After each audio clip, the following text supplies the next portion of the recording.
मैं जुलेखा, स्वागत है आपका विजय निर्देश Netaji Subhash medical college and hospital, multi speciality 350 bedded hospital, अनुभवी doctors and trained paramedical staff, 24 hours emergency services. Netaji Subhash medical college and hospital, Amhara Bihta, Patna. भारतीय जनता सिने एंड टीवी कामगार संघ के अध्यक्ष फूल सिंह ने आज राजधानी पटना के डाक बंगला चौराहा पर आज देश के वरिष्ठ पत्रकार राज सरदेसाई और महाराष्ट्र सरकार का पुतला फूका।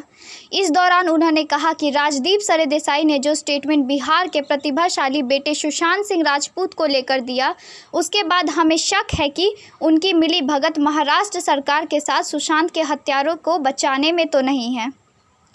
मालूम हो कि शनिवार को अपने एक कार्यक्रम में राजदीप सरदेसाई ने कहा था कि सुशांत सिंह राजपूत कोई बड़े अभिनेता नहीं थे जिनके लिए देश में बवाल हो रहा है। फूल सिंह ने राजदीप को भ्रष्ट पत्रकार बताते हुए इंडिया टुडे से उनकी बर्खास्तगी तक की मांग कर दी। उन्होंने कहा कि अगर इंडिया टुडे उन्हें नहीं निकालती तो वे उनके दफ्तर के सामने प्रदर्शन करेंगे।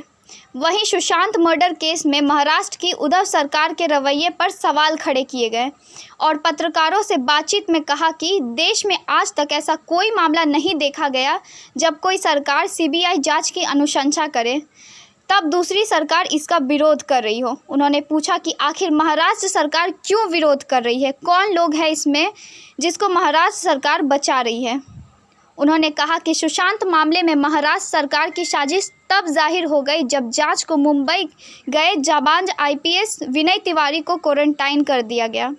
अगले दिन मैं भी गया, मुझे भी खोजा गया, लेकिन हम लोग किसी तरह से विनय तिवारी के साथ वापस आ गए। वहीं महाराष्ट्र पुलिस ने बिना कोई एफआईआर दर्ज किए मामले को आत्महत्या करार दे दिया, जबकि ये काम न्यायालय का है।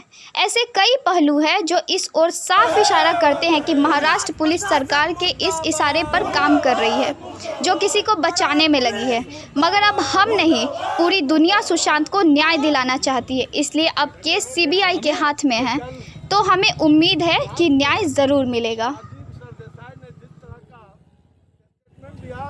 सुशांत सिंह राजपूत इतना बड़ा स्टार नहीं था कि बिहार के डीजीपी हाई तौबा कर रहे हैं। सच्चाई ये है कि मुझे लगता है कि राजदीप सरदेसाई भी कहीं इन लोगों से मिला हुआ ना हो।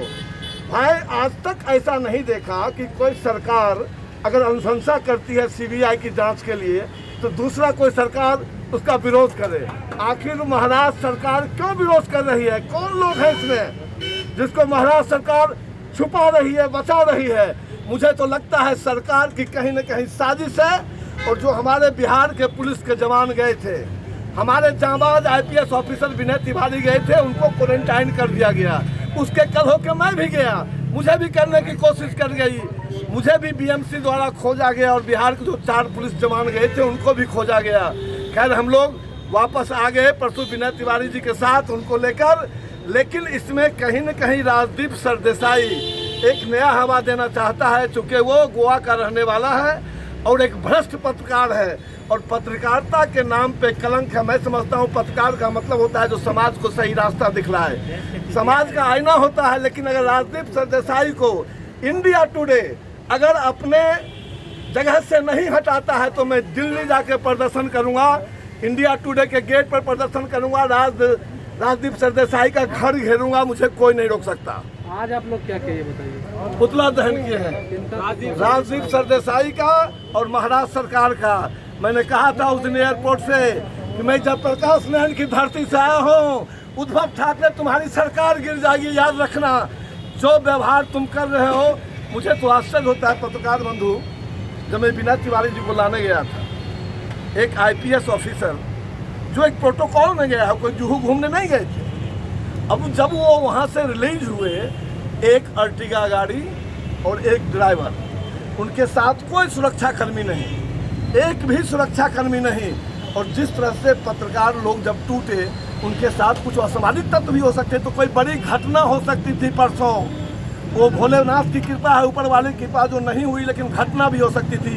इसमें कहीं न कहीं महाराष्ट्र सरकार पूरी तरह से लिप्त है और किसी न किसी को बचाना चाहती है।